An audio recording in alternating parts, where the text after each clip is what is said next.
On today's Hot Zone, just when you thought the border crisis couldn't get any worse, and we'll talk about what's going on in Haiti and why people are leaving there in droves, and we'll talk to somebody in San Francisco and find out why UC Berkeley is a hot zone like no other. All on this episode of The Hot Zone. This is The Hot Zone. Engaging with the news in a whole new way, international war correspondent Chuck Holton brings insight into areas of crisis and lets you help those affected. Hey folks, Chuck Holton. Thanks for being with us today. It is another beautiful day here in West Virginia, and I am hurrying to get this out before it gets too dark because I've been kind of lollygagging today, not really getting my work done. I'm enjoying life too much out here. First, I want to just touch on what's going on the U.S. southern border. We are so far beyond crisis proportions now in this immigrant wave, this tidal wave of people coming across our southern border. They're saying now that in the month of April, 84,000 family units came across the U.S. southern border. We're on pace to hit 1 million people this year coming illegally into the United States. And what we're seeing along the southern border is that there just isn't anywhere to put these people. They're putting them under bridges. They're putting them in strip malls. They're putting them in hotels and, just overwhelming hospitals.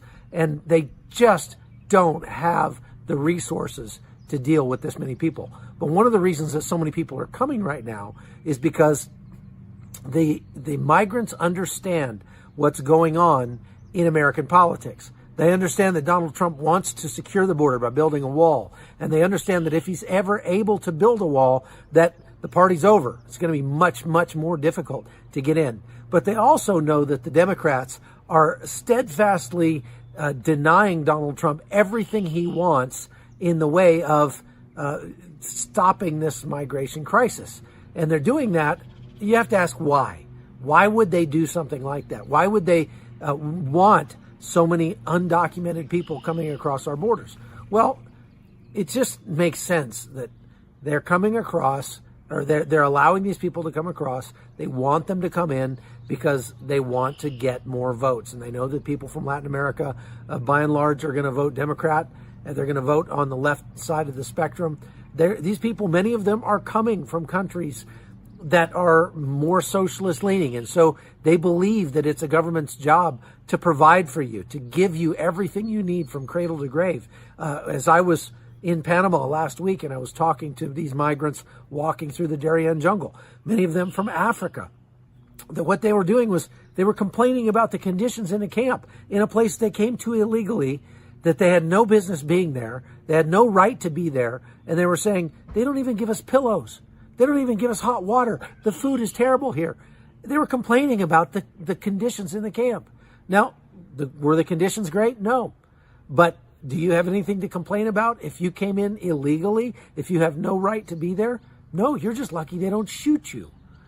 But this is the kind of people that are coming to the United States now. They're coming with an expectation of what they will get from the U.S. government, with an understanding of the way the game is played. They know how to game the system. And look, I'm not saying that many of these people don't have legitimate asylum claims. Many of them do. I'm not saying that they don't, that there's no reason that they shouldn't be able to come to the United States or any other country. I think people, by and large, should be able to move if they want to move. They should be able to go where they want to go. I myself moved to another country because the conditions were better there.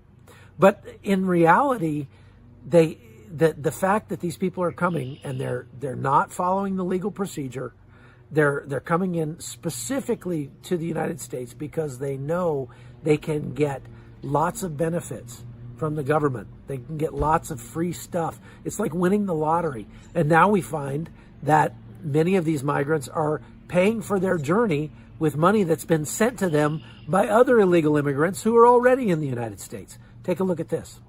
Court of Appeals granting the Trump administration a temporary win on immigration, granting their request to send asylum seekers back to Mexico as they wait out court proceedings. So is this significant? This as the White House reveals details of its new immigration plan, at least some principles, which include securing the border and moving towards a merit-based system. Could all this be the answer to handling the immigration crisis, short-term, long-term? Our next guest is by President Bush, Obama, and Trump on immigration issues. His name is the Reverend Samuel Rodriguez. You know him. He's been on the show before. He's the president of the National Hispanic Christian Leadership Conference, which is the largest Hispanic Christian organization. Congratulations. You have a new book coming out. We're going to get to that. But first, we wanted you to comment on this. Can you believe this Ninth Circuit? You live in Sacramento. It's the Ninth Circuit.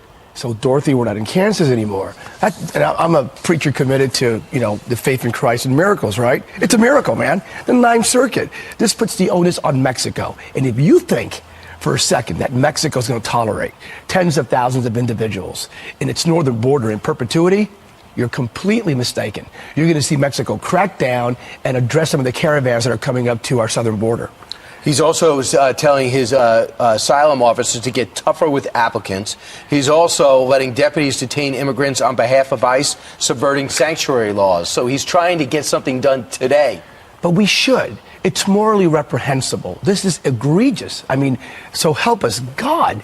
It's from a political standpoint, from a national standpoint, protecting our citizenry, stopping illegal immigration. But from a humanitarian standpoint, for you to be somehow committed to open borders and somehow applauding in a de facto way or de jure way, undocumented individuals coming into this country, you're supporting, and this is going to be a little bit on the coarse side, you're supporting implicitly sex trafficking, human trafficking, for crying out loud. It's morally reprehensible. Bush tried, Obama tried for a short season. I believe this president may surprise the world and pass and somehow succeed in passing immigration reform. Believe it or not. So this is an absolutely crushing issue. And if we don't get, if you think about it, what could we possibly do to stop this? Well, the only real thing that we can do to put a stop to it is to build a barrier, build a solid, large, difficult to cross barrier all along our U.S. southern border. There's far too many places right now that don't have any kind of barrier, as I saw when I was down there just recently. So if there's any other way to stop it, it would have to be something to address the push factor, the things that we could address more of the pull factor by telling people if you come to the United States illegally, you get zero from the government. You are not eligible for anything. Your kids cannot go to school. You cannot use a hospital for free, because we have many, many people coming across pregnant that are hoping to have their babies in the United States because they know they can get free medical care. And guess who pays for that? You and I. So we'd have to address the pull factors, we'd have to address the push factors, and we have to build the stupid wall. The reason the Democrats don't want the wall built is because they know that if we build a wall, it will stand the test of time. The next Democratic president is not going to be able to pull that wall down. He's not going to go ahead and bulldoze that whole thing and tear it down.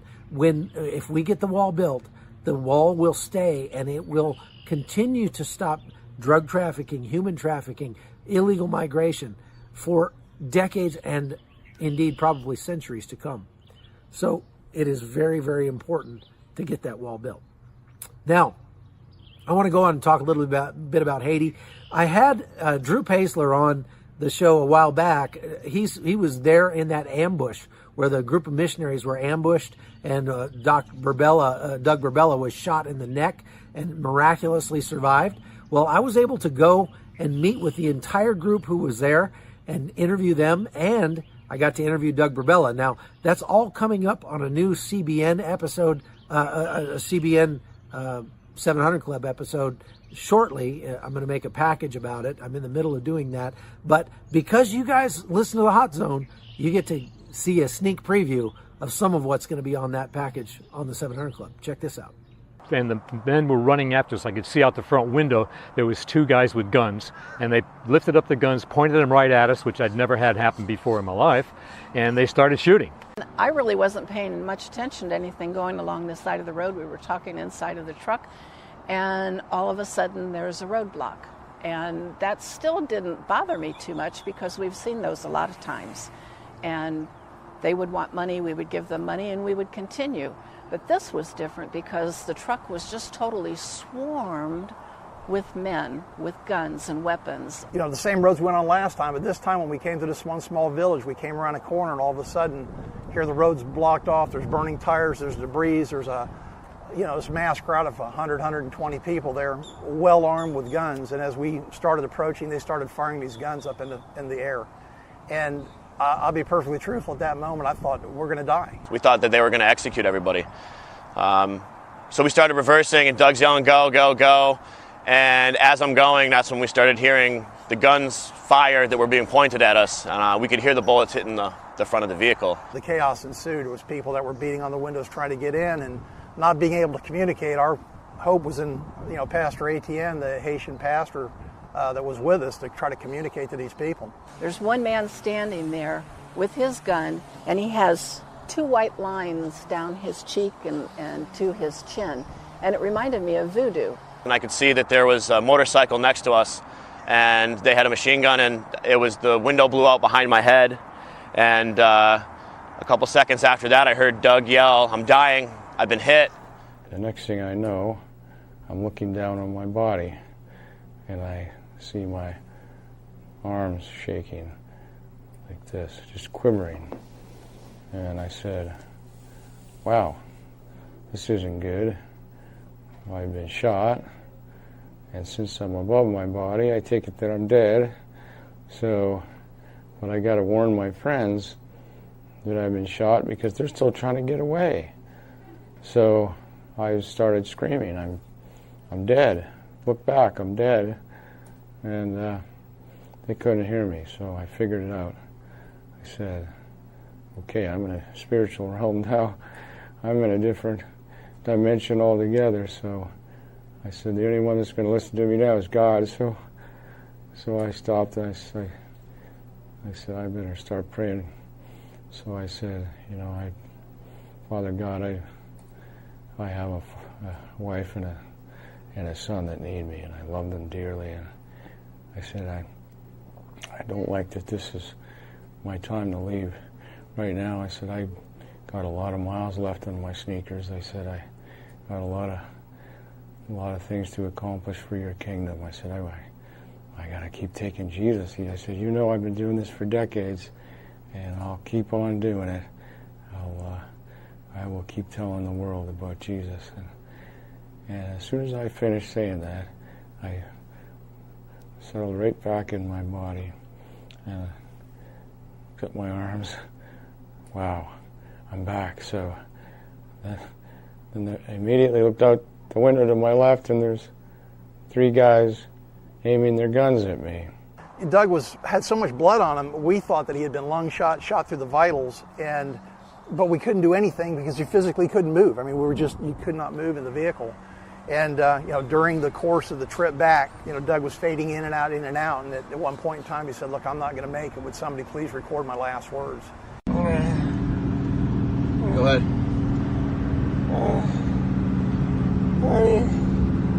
I just want you to know I love you, and I love you, Michael.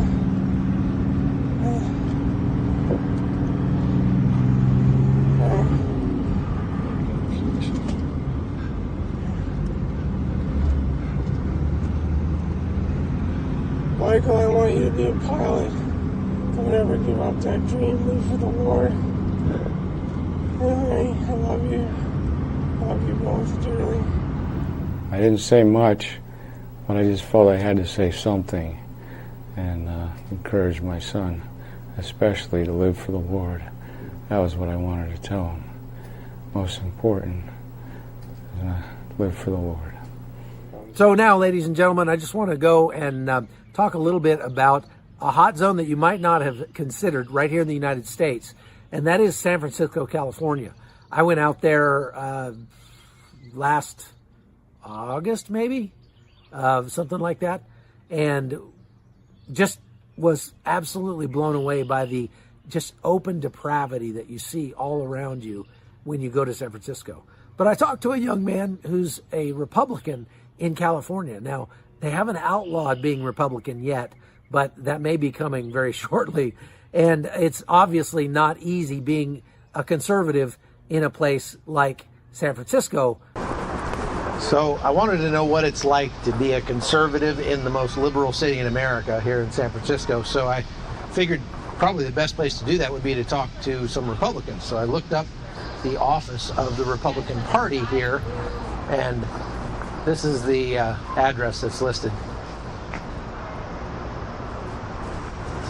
It's the United States Post Office. They have a P.O. box, that's it. They didn't answer their phone either. I guess you can't really blame them. But hopefully they'll call me back and I can meet up with a few of them and ask them some questions about what it's like living here. I left a voicemail, and they got back to me right away. As it turns out, San Francisco Republicans were really excited to meet another conservative. They all joined me at a local restaurant for dinner.